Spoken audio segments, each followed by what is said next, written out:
Bertemu lagi dengan kami dosis anime, kelanjutan dari cerita Star Embracing Swordmaster chapter 132 sampai chapter ke-134. Kelanjutan cerita ini berasal dari novelnya, mohon maaf jika terjadi ketidaksamaan dengan manhwanya. Berikut kelanjutan ceritanya. Sebuah garnisun berdiri di padang rumput utara, yang sekarang ditumbuhi rumput liar. Bendera-bendera yang berkibar di antara tenda-tenda yang banyak itu memiliki lambang yang mewakili Vatikan dan Ordo Satria Pembunuh Naga. Mengapa kita belum masuk juga? Tuan Ladu, di dalam tenda komandan yang didekorasi paling mewah. Di sana, Uskup Pierre, tanpa mengangkat cawan yang ditawarkan kepadanya, menatap tajam pria yang berdiri di hadapannya. Sudah 2 bulan sejak pemberontakan militer dimulai, namun kau masih duduk diam, hanya mengamati. Uskup Shoara, inkuisitor sesat. Pierre terus berbicara dengan nada keras, seolah-olah dia tidak tahan lagi. Meskipun kemarahan terasa jelas dalam kata-kata Pierre, pria yang duduk di hadapannya tetap acuh tak acuh. Saya hanya menunggu kesempatan. Rambut merahnya yang disisir rapi menarik perhatian, tetapi mata birunya, yang bertemu dengan mata Pierre, membuktikan bahwa Ladu memiliki darah naga. Mata birunya memancarkan aura dunia lain, jelas bukan sepenuhnya manusia. Ladu Dragulia dari Ordo Satria Pembunuh Naga. Jeti, kapan kau berencana menghunus pedangmu? Nah, itu bukan pertanyaan yang mudah, kan? Meskipun berada di hadapan seorang uskup yang didukung oleh Vatikan, sikap Ladu tidak menunjukkan tanda-tanda pengendalian diri. Karena hanya ada satu makhluk di dunia ini yang ia takuti, jika ayahku mengizinkannya. Jangan terlalu khawatir, Uskup. Saya jamin, ini tidak akan memakan waktu lama. Lado mengangkat gelas berisi minuman beralkohol yang telah dituangkannya dan mengangkat bahu. Aku akan pergi dan melihatnya.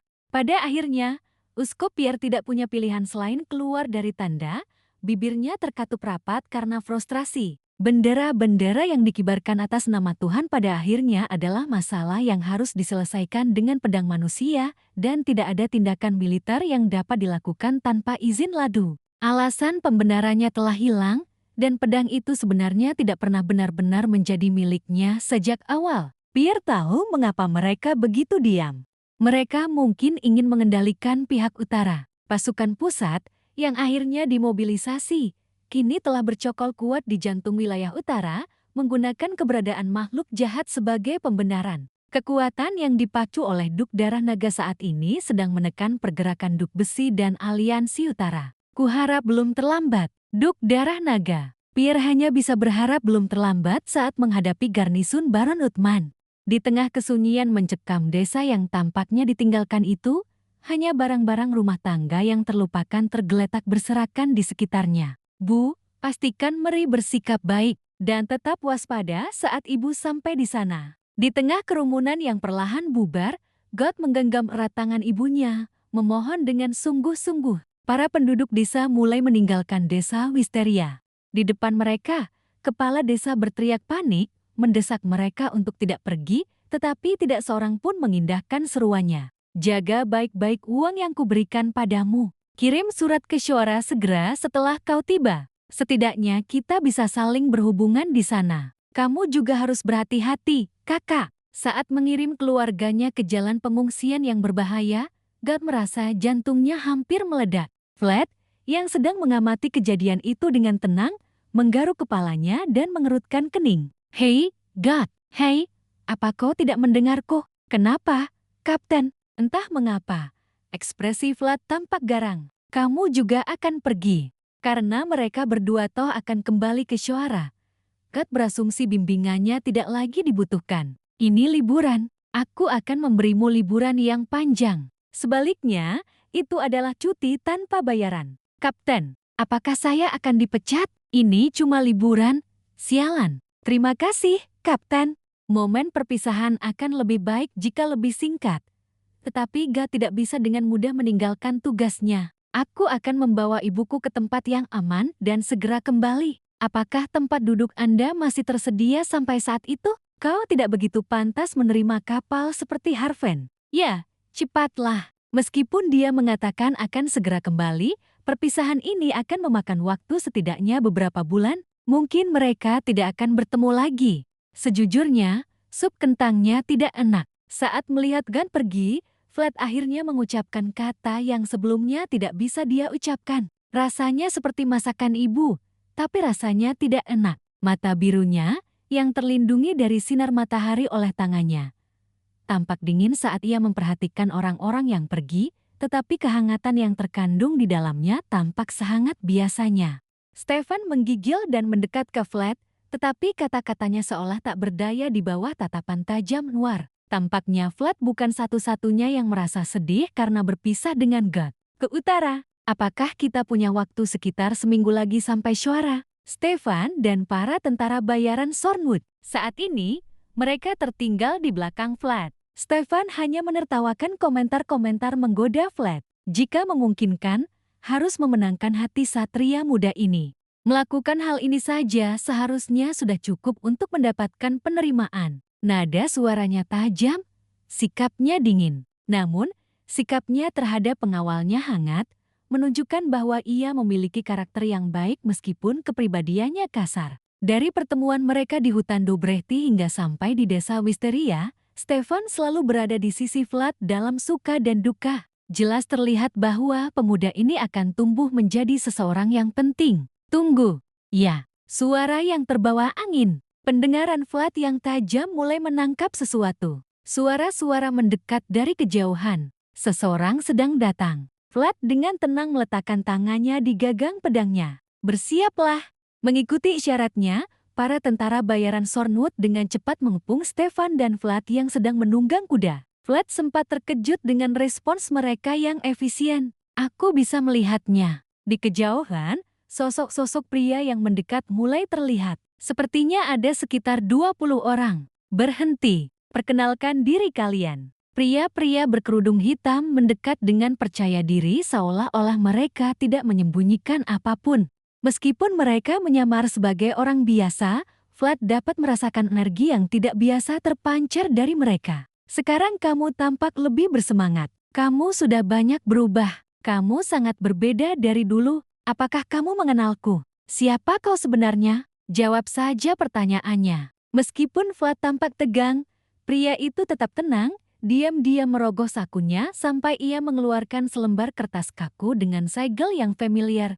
Tuan Joseph mengutus saya ke sini. Satria Flat. Apa? Wajah pria itu terlihat ketika dia mengangkat tudung kepalanya bersamaan dengan surat perintah yang dipegangnya. Wajahnya dipenuhi dengan bekas luka yang dalam dan tak terhitung jumlahnya. Jangan datang ke Syuara sampai ada pemberitahuan lebih lanjut. Sebaliknya, pergilah ke Diomar. Sampai ada instruksi lebih lanjut, aku memerintahkanmu untuk bertindak sebagai Satria Lady Elish dan bukan sebagai Flat dari Syuara. Saat musim panas tiba, tiba-tiba, ular putih milik Diomar memutuskan untuk turun dari pohon untuk pertama kalinya setelah sekian lama. Sesaat kemudian, setelah akhirnya menetap di tempatnya, ular putih itu mengangkat kepalanya dengan tenang seolah merasakan sesuatu. Sensasi yang berbeda mendekat dari kejauhan. Mata ular putih itu mengenali aroma tersebut, melebar.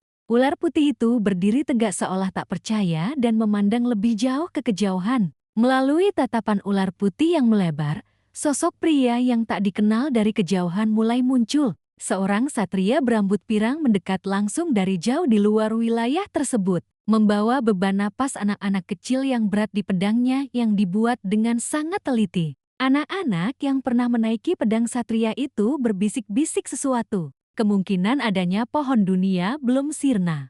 Elishi Hainal. Saat ini, ia tergeletak di atas meja, diliputi kelelahan yang tak tertahankan. Hal itu kontras dengan ular putih yang menggelengkan kepalanya kegirangan di luar jendela. Bukankah kita sudah mempersiapkan diri sesuai dengan informasi intelijen kita? Elish menghela napas sambil perlahan menyisir rambutnya ke belakang, menatap Duncan yang terdiam. Kita tidak bisa melawan Gaidar hanya dengan 700 orang. Jika itu hanya pertempuran perebutan wilayah biasa, mungkin itu sudah cukup. Namun, lawan mereka adalah penakluk Barat Gaidar dan sudah menjadi fakta yang diketahui bahkan di antara anak-anak setempat bahwa jumlah pasukan seperti itu tidak akan cukup untuk melawannya. Bagaimana dengan tentara bayaran? Kudengar harga mereka naik drastis akhir-akhir ini. Ya, Nyonya Elishi.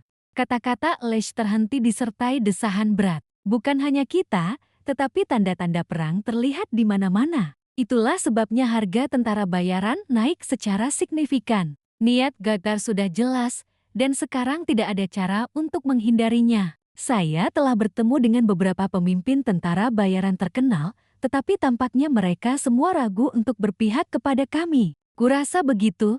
Namun, terlepas dari tekad Elisha, dunia tidak dengan mudah mengulurkan tangan membantunya. Sekalipun mereka adalah tentara bayaran yang mencari peluang, mereka tidak akan mau menaiki kapal yang sedang tenggelam. Pada akhirnya, tampaknya kita bahkan tidak akan mampu mengumpulkan 1.000 pasukan di pihak kita. Itu benar. Bayangan Elisha semakin gelap setelah mendengar jawaban Duncan.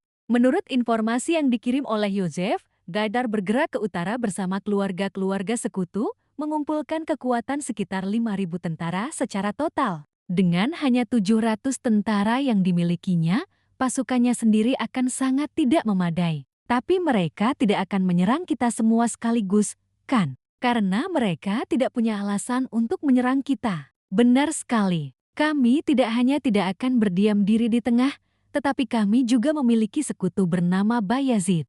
Jika mereka menyerang di Umar tanpa alasan yang sah, bukan hanya keluarga kekaisaran dan pemerintah pusat, tetapi juga banyak keluarga lainnya akan mengkritik mereka. Nyonya Elisha, para tamu telah tiba. Tamu, mereka berasal dari Bayazid. Bayazid, Elisha langsung berdiri dari tempat duduknya, sesaat melupakan ketenangannya karena ucapan kepala pelayan itu. Tolong, bawa mereka ke sini. Dipahami, di saat semua orang berpaling dari keluarga Hainal, merekalah satu-satunya yang mengulurkan tangan membantu. Elisha bersandar di kursinya seolah-olah beban berat telah terangkat dari pundaknya. Apakah kamu merasa sedikit lega sekarang? Sekalipun mereka adalah Gaidar, mereka tidak bisa mengabaikan Bayazid. Kurasa kita akan bertemu lagi. Senyum tipis terbentuk di bibir Elisha saat ia memikirkan pria itu. Kami di sini. Datang. Menanggapi laporan kepala pelayan dengan cepat, Elisha segera menyisir rambutnya ke belakang dan kembali menyambut para tamu dengan sikap seorang bangsawan yang percaya diri. Matanya, yang kini dipenuhi antisipasi, berbinar saat ia menunggu pintu terbuka. Pintu itu terbuka sesuai dengan harapan Elisha. Seorang pria masuk sambil membungkuk dengan hormat. Dia adalah satria yang diutus oleh Yusuf, sering dimarahi olehnya tetapi selalu memberikan hasil yang memuaskan. Saya Fordan dari keluarga Bayazid. Melihatnya, Elisha tak kuasa menahan diri untuk tidak mengerutkan bibir. Di luar jendela, ular putih itu masih menggerakkan kepalanya ke sana kemari, mengamati sekitarnya dengan tenang. Pria-pria yang mengenakan tudung hitam, Vlad dan para tentara bayaran Sornwood sedang dalam perjalanan ke Diomar bersama mereka. Apakah kamu datang jauh-jauh ke sini karena aku? Pria yang dipenuhi bekas luka itu tidak memberikan jawaban yang jelas atas pertanyaan Vlad. Vlad bisa merasakan bahwa selain membawanya pergi, pria itu memiliki misi lain. Mungkin, seperti halnya dengan Andra Hainal, dia mungkin menargetkan nyawa orang lain.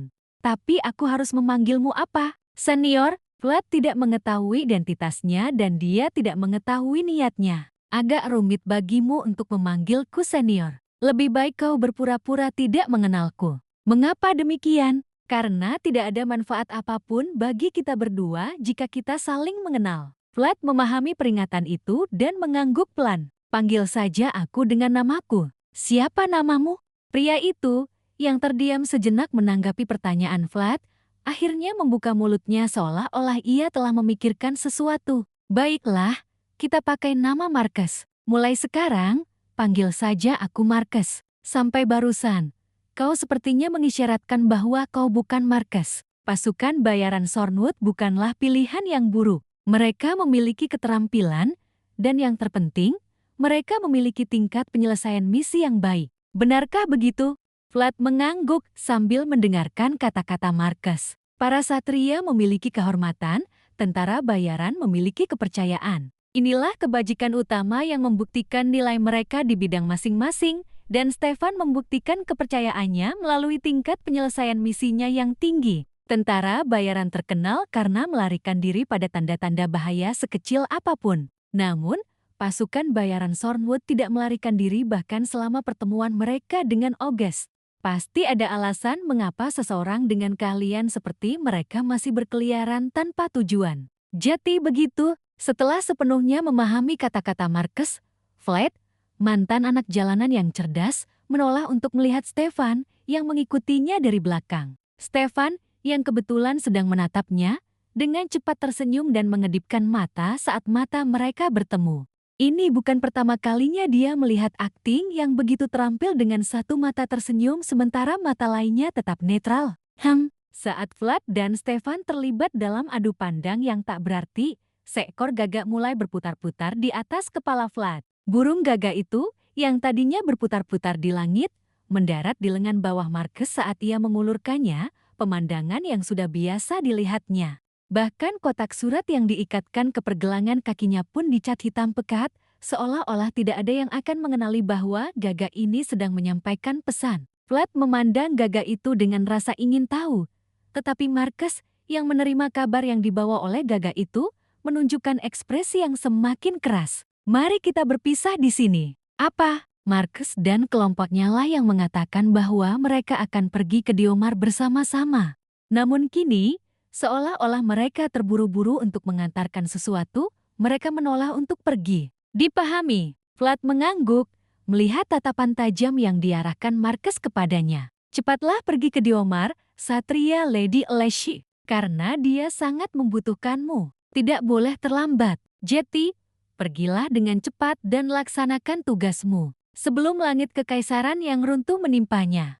Seorang pria bertubuh tegap berjalan mondar-mandir di sekitar kabin seolah-olah ini adalah rumahnya. Aku tahu segalanya. Jeti, jangan sampai kita saling melelahkan. Noda darah menonjol dari dinding berwarna coklat. Pria tua itu, pemilik pondok tersebut, memandang noda merah itu dengan ekspresi cemas. Aku tidak tahu apa yang kau tanyakan. Barusan, apa kau tidak melihat kepala anakmu terlepas, Pak Tua? Apakah kamu harus melihat seluruh keluargamu binasa sebelum kamu berbicara? Otot-otot di bagian atas tubuhnya yang tegang seolah mengancam untuk menghunus pedangnya saat itu juga. Meskipun kau dulu hidup dari harta rampasan keluarga Rapnoma, bukankah sekarang saatnya untuk melindungi keluargamu? Kau tidak perlu setia kepada keluarga yang sudah tidak ada lagi. Satria tua yang sudah pensiun itu berhenti tertawa, menatap kebencian yang membengkak itu.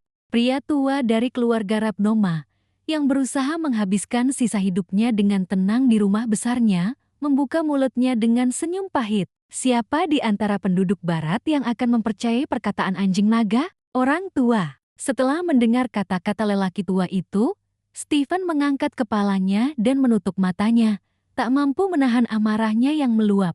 Jika kau memberitahuku di mana bocah keluarga Rapnoma itu berada sekarang, aku akan membunuhmu tanpa rasa sakit. Kau tahu dia tidak berdaya kemanapun dia pergi. Melihatnya seperti itu, lelaki tua itu hanya bisa tersenyum pelan. Dia tidak berdaya kemanapun dia pergi. Kerutan di wajah lelaki tua itu semakin dalam saat ia menatap Stephen. Itu adalah senyum yang mirip dengan senyum seorang pemenang. Burung gagak dari utara tidak mengatakan demikian. Wajah Stephen meringis seperti setan saat mendengar jawaban yang paling tidak diinginkan itu. Seorang penguasa sejati di barat, keluarga Rapnoma, yang memprioritaskan potongan naga di atas darah mereka sendiri untuk sebuah sumpah, bahkan ketika tiba-tiba diserang. Barat masih mengingat mereka. Dasar orang tua bodoh. Dari tangannya, pedang itu terhunus secepat kilat, menusuk dada lelaki tua itu. Pria tua itu roboh sambil menjerit.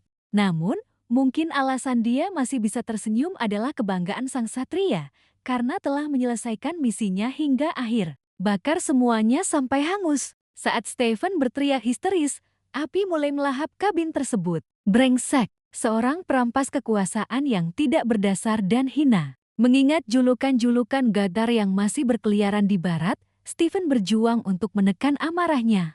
Bawa saja semuanya. Jika Anda dihina karena tidak memiliki kehormatan, Anda dapat membawanya kembali. Jika diabaikan karena tidak memiliki sejarah, singkirkan saja. Itulah hukum di barat dan sejarah gadar. Kota Diomar, yang berbatasan dengan wilayah tengah dan utara, memancarkan aroma unik yang belum pernah tercium sebelumnya. Namun, alasan Stefan dan para tentara bayarannya terkejut saat ini bukan semata-mata karena kesan yang diberikan Deomar. Selamat datang di Deomar, Tuan Vlad. Dinding kastil yang kecil namun kokoh. Dan di bawah mereka, para prajurit berdiri dan memberi hormat kepada Vlad. Itu sudah cukup untuk membangkitkan emosi yang tidak biasa pada para tentara bayaran. Sepertinya ini lebih dari yang kamu harapkan. Diam. Melihat sambutan yang diberikan para prajurit layaknya menyambut seorang jenderal yang menang, para tentara bayaran tanpa sadar menegakkan bahu mereka. Untuk sekarang, mari kita lanjutkan. Vlad merasakan tatapan bingung dari para tentara bayaran di belakangnya, tetapi memutuskan untuk tetap maju. Para tentara bayaran yang terkejut dengan tatapan penasaran anak-anak itu merasa bingung. Anak-anak yang selalu bersama tentara bayaran adalah hal yang belum pernah terjadi sebelumnya bagi mereka. Inilah Satria Vlad dari Duel Kehormatan. Aku belum pernah melihat rambut pirang seperti itu sebelumnya. Apakah dia benar-benar keturunan bangsawan?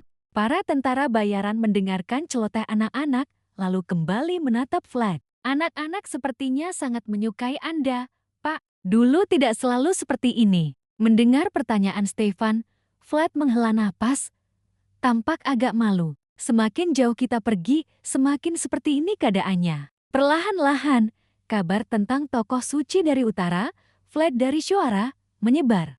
Para prajurit yang memberi hormat, anak-anak yang berkerumun, dan bahkan ular putih yang dengan penuh harap menunggu di atap rumah besar itu. Kota kecil Deomar dengan tulus menyambut mereka semua. Warna putih itu menghilang dengan tenang. Satu persatu, dalam diam. Saya memperkirakan sekitar ke-5.000. 5.000, Satria Bayezid mulai menuangkan kubus gula putih ke dalam cangkir teh kecil. Leisu menelan ludahnya melihat sikap tegas Fordan, yang hanya hidup untuk hari ini, bukan untuk besok. Ya, ke-5.000. Saat cangkir teh Fordan terangkat, bibir Leish terkatup rapat. Angka yang diucapkannya, 5.000, memiliki bobot yang signifikan. Pesan yang Anda kirimkan dengan jelas menyatakan ke-3.000. Para pembawa bendera Gaidar sedang maju. Begitu Leish mendengar kata-kata Fordan, ia merasakan kepahitan yang meluap di dalam dirinya. Apa rencana Bayezid? Wajah Leish menegang karena beban yang semakin berat. Bahkan Duncan, satria tua itu, tampak membeku saat menatapnya. Saat ini, 500 pasukan tambahan sedang menuju Deomar. Alasan saya datang ke sini lebih dulu adalah untuk membuka jalan bagi mereka. 500. Hanya itu, pasukan Bayezid saat ini sedang berkumpul menuju Shuara. Itu berarti mereka juga akan membawa tentara dari utara. Deomar terlalu kecil untuk menampung ribuan tentara. Meskipun memiliki tembok yang kuat, mengumpulkan terlalu banyak pasukan di kota sekecil itu tidaklah efisien. Oleh karena itu, Peter Bayezid harus mengoperasikan pasukannya sefleksibel mungkin. Membawa pasukan dari utara. Lalu bagaimana dengan kaum barbar, orang-orang yang tidak percaya? Di luar perbatasan utara, kaum barbar selalu menjadi gangguan bagi para penguasa di utara. Inilah juga alasan mengapa keluarga Baranov mampu menerima gelar adipati meskipun mereka adalah bangsawan utara yang dibenci. Anda tidak perlu khawatir tentang itu. Tuan Joseph sudah mengurusnya. Lord Joseph telah berjanji untuk melindungi Deomar seolah-olah itu adalah tubuhnya sendiri. 700-500 melawan 5.000. Dan tembok Deomar yang melindungi Hainal untuk waktu yang lama. Saat mereka mendiskusikan detail perang, ketukan pelan menginterupsi pembicaraan mereka. Tok, tok, tok, Nyonya Elise. Seorang tamu telah tiba. Apakah para prajurit dan rombongan mereka akhirnya tiba? Fordan menyekat telapak tangannya dan berdiri setelah mendengar ucapan pelayan itu. Percayalah pada ketulusan Bayezid. Orang yang datang dengan 500 bala bantuan ini tidak lain adalah mengikuti arahan kepala pelayan, pintu terbuka, dan seorang pria memasuki kantor bersamaan dengan perkenalan dari Fordan. Semua mata terbelalak saat mereka mengenali pria itu. Sinar matahari menerangi rambut pirang pria itu saat memenuhi mata Elise. Sudah lama kita tidak bertemu, Lady Elise. Seorang pria yang bergegas dari timur jauh setelah mendengar tentang kekacauan yang dialami Deomar. Satria Lady Elise telah tiba di tempat ini. Dengan ekspresi bingung yang seolah berkata, "Mengapa kau di sini?" Fordan menatapnya. Anda agak terlambat, Tuan Flat. Elise, yang akhirnya menemukan wajah yang dicarinya, menyambut satria itu dengan senyum cerah. Ujung jarinya yang gemetar, seperti matanya, mengulurkan tangan untuk mengambil kubus gula putih. Setelah hanya mengalami kepahitan hingga saat ini, semua indranya akhirnya menemukan kemanisan yang memungkinkannya untuk bernapas lega kembali. Inilah akhir dari novel Star Embracing Swordmaster chapter 132 sampai chapter ke-134. Sampai jumpa di chapter selanjutnya. Terima kasih sudah menonton. See you next video.